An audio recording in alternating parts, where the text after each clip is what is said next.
Now while we're here, you can see that the transform panel contains all the same position and width and height information that we saw in the control panel, and like I said before, the anchor point essentially as to where the transformation takes place from. We've also got in here the ability to rotate and shear an element.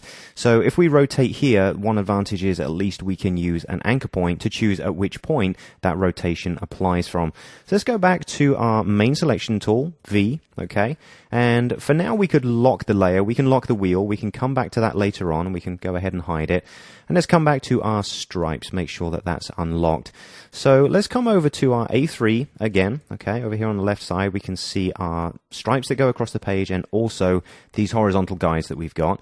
If I go ahead and select this one just so we can see it working, let's go ahead and choose a top left anchor point and maybe go down and choose, I don't know, a 45-degree rotation, and you can see exactly what has happened. So definitely a little bit more useful than free transform when it comes to specifying an anchor point from which to rotate. So I just wanted to point that out so you know that it's there. Now we can use this to adjust the height of our shape, because I do want it to snap down to our second line here, which remember we did 10 and 20 millimeters in total. So making sure that we have one of these top anchor points selected, let's come down and make sure we change this now to 20, okay? So that fills out our overall height, and it changed the whole group automatically. It's not just one element in there.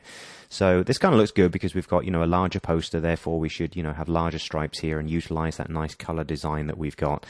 Now something else, I do want this to move down by 10 millimeters. Now you already know the move dialog box, and if I asked you to do that, you'd be there, you'd have it done by now, which is wonderful. But I do want to show you something else called nudging. Now every once in a while, if you're trying to position something just bit by bit, you don't want to do it mathematically, and maybe you don't want to use the cursor because guides are getting in the way. So you can actually nudge something slightly in either direction until it gets into the right location.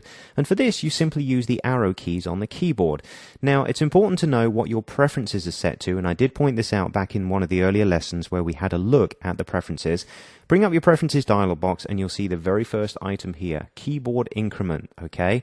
So what I'm going to do is I'm going to set this to 1 millimeter. That's precisely the value I wish to use just for this example, okay?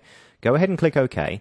And now if I use the down arrow on the keyboard, you'll see it's going to nudge 1 millimeter at a time. And I can actually see that happening over here in the Y-axis. I'm at 123. For every down I do, it's moving 1 millimeter, which is really very cool. Now, like I said, you could do any value here. You could make it very small and just minutely nudge something into place, which is fine. But the other side of this is if you hold down the Shift key and then do your down arrow or up, whichever way you're nudging, and don't forget that includes left and right as well. If you hold down the Shift key and do the nudge, you'll multiply the value by 10, okay? So let's say, for example, I'm going to go back up until we're at 120, then hold down the Shift key, one down arrow, boom, I'm straight into 10 millimeters down, okay? So in some cases, you can use the move dialog. In other cases, if you know what your preferences are set to, you can get there a little bit faster just by knowing a couple of additional shortcuts.